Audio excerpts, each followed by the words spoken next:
यहाँ पे वॉशरूम पे ताला, एक तो ये तो मानवता का उदाहरण होना चाहिए था कि जब यहाँ पे बच्चे धरने पे बैठे तो कम से कम वॉशरूम तो खुला रखिए, वाटर कूलर वहाँ से वो पानी पिएंगे। वॉशरूम पे ताला मार दिया, वाटर कूलर पे ताला मार दिया, वॉशरूम के लिए छात्राओं को कैंपस के बाहर जाना पड़ा। फिर बात का खतरा नहीं था। हमारा तो सवाल है उनसे, फिर बात का खतरा नहीं था जब छात्र छात्राएं यहाँ से कैंपस के बाहर वॉशरूम के लिए गई हैं। तो ये सोचता है कि मैं यहाँ से मुझे क्या मिल जाए, ठीक तरीके से मेरा घर पल जाए, मेरा पेट पल जाए, और दूसरा कि मेरे को यहाँ से ऊंचा और कुछ एक ग्रेड मिल जाए, मैं यहाँ से एक और नंबर मिल जाए। तो जिस तरह से ये अधिकारियों का अपने आप में एक चल रहा है नंबर वाला, कि मेरा एक नंबर बढ़ जाए, तो छात्रों की आवाज़ जो है, छात्रों की मूलभूत सुविधा है, ये नज़रअंदाज कर दें। यहाँ पे तो चीफ हॉस्टल वार्डन, मैं आपको बता दूं कि जब हम इस मुद्दे को लेकर आए, चीफ हॉस्टल वार्डन ने सबसे बड़ी नाराजगी जताई है कि 8 बजे के बाद छात्राएं बाहर नहीं निकल सकती है। मेरा उनसे सवाल है, जब इस विश्वविद्यालय में डीजे नाइट होती है, तब तो डीजे नाइट में जो उनकी हॉस्टल की टाइमिंग होती है, गर्ल्स हॉस्टल की टाइमिंग, वो रात को 11 से 12 बजे तक चलती है। तो जो लड़कियां हैं वो डीजे नाइट में ज़्यादा सुरक्षित महसूस करती हैं या लाइब्रेरी में ज़्यादा सुरक्षित महसूस करती हैं? तो उन पर भी ये सवाल है कि आप अपने व्यवहार का परिचय दें और बताएं कि जब डीजे नाइट में छात्राएं जा सकती हैं रात को 12 बजे तक, तो जब वो अपनी पढ़ाई के लिए लाइब्रेरी जाना चाहती हैं तो उनको रोका क्यों जा रहा है? छात्रों की मूलभूत सुविधा के लिए कौन लड़ रहा है? हम जैसे छात्र लड़ रहे हैं, जो किसी ठेके पर वसूली नहीं, बल्कि इन छात्रों की आवाज़ बनकर 24 घंटे लाइब्रेरी में पढ़ने का हम लोग काम कर रहे हैं। कहीं सीढ़ी पे बैठ के पढ़ाई करते हैं, कोई कॉमन हॉल में जाके पढ़ाई करता है, कोई गार्डन में जाके पढ़ाई करता है। तो उन 800 छात्रों के हमारे पास सिग्नेचर हैं विद प्रूफ कि वो वहाँ पे पढ़ाई करना चाहते हैं। और आज भी हमने यहाँ पे तो सिर्फ ऐसा छात्र संगठन के लगभग 15 से 20 कार्यकर्ता होंगे, जो ऊपर रीडिंग रूम में 90 छात्र बैठे हैं। वो हमसे उन्होंने सिर्फ इतना पूछा, लाइब्रेरी खुली है? हमने उन्हें जवाब दिया, आपके लिए लाइब्रेरी खुली है जब तक हम यहाँ बैठे हैं। वो स्वतः वहाँ पे से आए और अभी तक अध्ययन कर रहे हैं। रात को 4 बजे तक भी हमने किसी को फोर्स नहीं किया था कि आप वहाँ पे आके पढ़ाई कीजिए, लेकिन वहाँ पे रात को 4 बजे तक भी छात्र बैठा था। सुबह 5 बजे दोबारा छात्र वापस वहाँ पे पढ़ाई करने के लिए आया है। छात्र हैं, पहाड़ से आने वाले छात्र हैं, राज्यों के इस देश के अन्य अन्य राज्यों से आने वाले छात्र हैं, सबके रूम एक जैसे नहीं होते। हॉस्टल में वो वातावरण नहीं मिल पाता है, तो वो वातावरण को पहले उन्हें लगता है, अजीब सा लगता है, लेकिन वही छात्र आप समझ सकते हो कि पूरी तादाद के साथ नीचे बैठने के लिए भी मजबूर है। तो हम तो इस बात के लिए आए हैं कि डिजिटल माध्यम से वो तो कर ही रहे हैं, उसके बाद भी आप क्रेज देख सकते हैं कि किस तरह से भीड़ उन छात्रों की है। नमस्कार। जो हमारा ये आंदोलन है, पुस्तकालय खोलो आंदोलन, ये आज से लगभग पिछले 3 साल पूर्व स्टार्ट हो चुकी थी। 3 साल पूर्व हम ये ज्ञापन सभी अधिष्ठाता, छात्र कल्याण महोदय, कुलपति महोदय, कुल सचिव महोदय सबको दे चुके थे कि हमें लाइब्रेरी की टाइमिंग को एक्सटेंड करनी चाहिए, क्योंकि वहाँ पे बच्चा पढ़ने को तैयार है। उसके बाद जब मैं यहाँ पे छात्र संघ उपाध्यक्ष बना, 14 नवंबर 2025 को मैंने पुस्तकालय अध्यक्ष, कुलपति महोदय, कुल सचिव महोदय, अधिष्ठाता छात्र कल्याण महोदय, इन सभी को ज्ञापन सौंपा कि हमारी जो लाइब्रेरी की टाइमिंग है, हम वहाँ पे लगातार बच्चों से मिल रहे हैं। बच्चों के 800 सिग्नेचर, 800 छात्रों के सिग्नेचर हमने साथ में संलग्न करके उनको दिए कि 800 बच्चे चाहते हैं कि विश्वविद्यालय की जो लाइब्रेरी है इसकी टाइमिंग को एक्सटेंड किया जाना चाहिए। उसके बाद भी विश्वविद्यालय ने जब कोई भी कार्यवाही इस मुद्दे पर नहीं की, तो आज से 4 दिन पूर्व मैंने विश्वविद्यालय को 3 दिन का अल्टीमेटम दिया कि अगर आप 3 दिन के भीतर हमारी मांग पर कोई कार्यवाही नहीं करते हैं, लाइब्रेरी की टाइमिंग को एक्सटेंड नहीं करते हैं, तो हम 13 तारीख सोमवार से यहाँ पे धरने को बाध्य हो जाएंगे। जिसके तहत हम कल से यहाँ पे, अभी हमें 27 से 28 घंटे हो चुके हैं कि हम यही लाइब्रेरी में बैठे हुए हैं।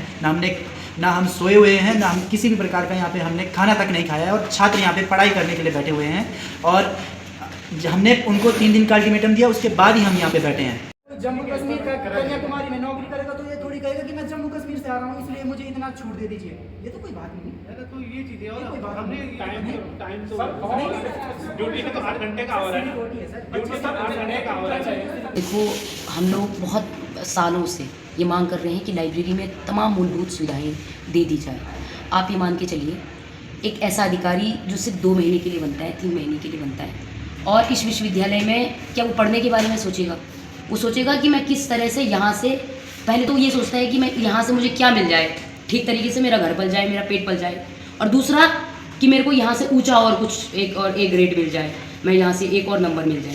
तो जिस तरह से ये अधिकारियों का अपने आप में एक चल रहा है नंबर वाला, कि मेरा एक नंबर बढ़ जाए, तो छात्रों की आवाज़ जो है, छात्रों की मूलभूत सुविधा है, ये नज़रअंदाज कर दें। उससे भी बुरी बात ये है कि प्रॉक्टर बोर्ड में सारे प्रोफेसर ये समझते हैं कि पढ़ाई लिखाई की बात ये छात्र कर रहे हैं, और बहुत शांतिपूर्ण तरीके से हम लोग आंदोलन कर रहे हैं, और वो ये चीज़ एग्री करते हैं। लेकिन उसके बावजूद भी आप सब लोग देखते हैं कि किस तरह से उनका रवैया, उनके अधिकारी, हमारे इस विश्वविद्यालय के वीसी यहाँ हमें सुनने तक नहीं आते। वो तो यहाँ है ही नहीं, वो अतिथि हैं, और अतिथि के रूप में यहाँ पर आते हैं, भाषण देते हैं, और बड़े बड़े मंचों से जैसे मंत्री नेता अपने भाषण देते हैं, वैसे भाषणों को देकर यहाँ से चले जाते हैं। लेकिन जब आती है कि किसी अधिकारी ने काम नहीं किया, तो उन अधिकारियों की फटकार लगाने के बजाय वो दिल्ली में जाकर काम करते हैं। तो छात्रों की मूलभूत सुविधा के लिए कौन लड़ रहा है? हम जैसे छात्र लड़ रहे हैं, जो किसी ठेके पर वसूली नहीं, बल्कि इन छात्रों की आवाज़ बनकर 24 घंटे लाइब्रेरी में पढ़ने का हम लोग काम कर रहे हैं। क्योंकि हम लोग छात्र हैं, हमें पता है हमारा दर्द, हमें पता है कि एक पार्ट टाइम जॉब करने वाला लड़का कि किस तरह से वो रात में आकर पढ़ाई कर सकता है। वो लड़का जो लड़का दिन भर काम कर रहा है, दिन भर अपने इर्द गिर्द अपने कामों को कर रहा है, तो रात में इस लाइब्रेरी में आकर बैठे।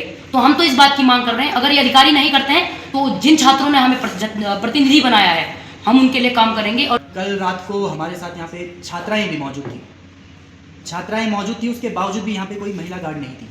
तो आप देख सकते हैं कि हमारा प्रॉक्टर बोर्ड कहता है कि हम इस यहाँ पे विश्वविद्यालय में छात्रों की जिम्मेदारी लेते हैं, हम छात्रों की जिम्मेदारी लेंगे। तो जब रात को जब छात्र आंदोलन में बैठे थे, तब उनकी जिम्मेदारी के लिए, उन छात्राओं की जिम्मेदारी के लिए महिला गार्ड थी? नहीं थी।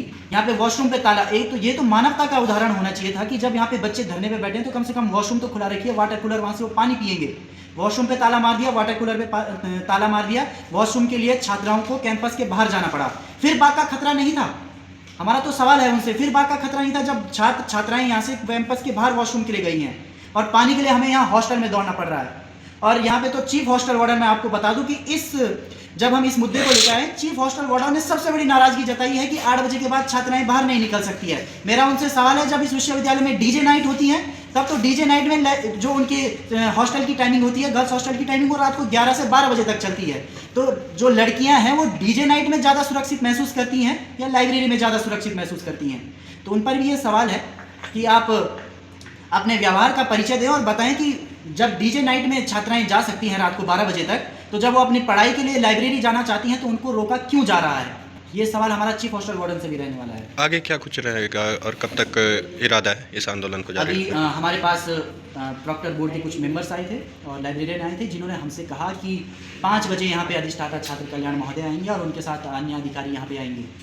मैं आपको बता दूं, कल से वो आए नहीं है। शादी ब्याह का माहौल है, छात्र यहाँ पे पढ़ने को बैठा हुआ है। हमारी उन्हें कोई छात्रों की कोई चिंता नहीं हो, आराम से अपनी शादी खा रहे हैं यहाँ से, बिना हमसे बातचीत किए हुए, बिना हमारी सुरक्षा की चिंता किए हुए, बिना हमारे पानी की व्यवस्था किए, बिना हमारे वॉशरूम की व्यवस्था के किए हुए छात्रों के भरोसे लाइब्रेरी खोल चुके थे। और हमने भी, जब हम ऐसा छात्र संगठन से आए और हमने हमारे भरोसे लाइब्रेरी खुली थी, तो मैं भी आपको बता दूं कि लाइब्रेरी कल 26 घंटे से अभी तक खुली हुई है। रात को 4 बजे तक वहाँ पे 40 बच्चे पढ़ रहे थे और सुबह 6 बजे वहाँ पे 90 बच्चे अभी तक अध्ययन कर रहे हैं। आप अपने विजुअलाइज भी कर सकते हैं कि 90 बच्चे वहाँ पे अभी भी पढ़ाई कर रहे हैं। तो ये तो साफ साफ उदाहरण है, हमने उन्हें दे दिया है कि आपसे नहीं हो पाता है तो आप छात्रों के भरोसे इस लाइब्रेरी को छोड़ दीजिए। वो लाइब्रेरी 24/7 आसानी से खुल सकती है, चाहे भौगोलिक परिस्थिति हो, चाहे आपके पास स्टाफ कम।